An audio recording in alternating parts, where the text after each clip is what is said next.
दखरा दुलाराय बर' फरायसा आफादनि बानजायनाय आरो सिसुपानि ओनसोलनि गासैबो दल संगठन जयै बैसागु फोरबो खुंथाय आफाद दानाय बे खुंथाय आफादनि बानजायनायाव जि साननैनि हाबाफारिजों रुफालि मायथाइ फोरबो बैसागु फोरबो खुंथाय आफाद दा खुंफुंदों।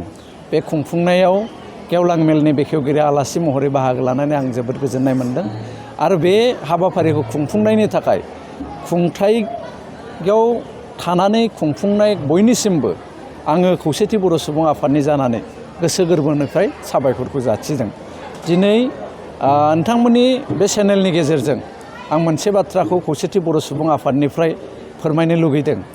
जिहेतु मैया आसाम सोरखारनि गोदान मन्त्रि सभा CM खौ लानानै बिथांमोना समायखिरा लाबाय आरो बिथांमोनखौ जों खौसेथि बर' सुबुं आफादनिफ्राय बरायदों आरो जा बिथांमोनहा मन्त्रिनि मासि मोनबाय बिथांमोनखौ आङो खौसेथि बर' सुबुं आफादनिफ्राय बरायदों। बिसेसके जों जिहेतु गलाघाट समस्तिनि आं सासे सुबुं गलाघाट समस्तिनिफ्राय देरहानानै थांनाय अजन्ता नेवग मेडामा जि मन्त्रिनि बिबान मोननो हाबाय दा बिथांनिसिम साबायखर बावदों आरो बिथांखौ उननि समाव जाहाथे समाजनि थाखाय खामानि मावनो हायो बेनि थाखाय अबंनि खाथियाव आं आर'ज गाबदों। खिन्थु जोंहा खौसेथि बर' सुबुं आफाद हिसाबै बेयाव माखासे बाथ्रा जोङो फोरमायनांगोन।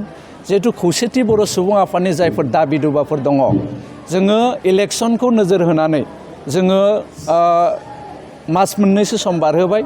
जिहेतु मास मोननै सम थांबाय आरो मैया गोदान मन्त्रि सभाया बिबान लाबाय। बे गोदान मन्त्रि सभाया बिबान लानाय लोगो लोगो जोंनि जि दाबि दुबाफोर दंमोन बेखौ बिथांमोनहा मावफुंजोबनानै होनायनि बाथ्रा होदोंमोन। बेखौ आङो नोंथांमोननि चेनेलनि गेजेरजों सोरखारनिसिम मोनथिहोनो लुगैयो। जोंनि बर' कसारि वेलफेयार अट'नमास काउन्सिलनि जि बिसायख'थि खुंनाय बेखौ जुन जुलाइनि मादाव बिथांमोना खुंनानै होगोन होननानै जोंनो खोथा होदोंमोन। आं बे बाथ्राखौ सोरखारनिसिम गोसोखांहोनो लुगैदों आरो मन्त्रि सभाखौ पुर्ण पर्यायाव दाफुंनायनि लोगो लोगो जाहाथे जोंनि मोनफ्रोमबो दाबिफ्रा मावफुंजायो आरो मावफुंनायाव जाहाथे सोरखारा गोसो होयो बेखौ आं नोंथांमोननि चेनेलनि गेजेरजों खावलायनो लुगैयो।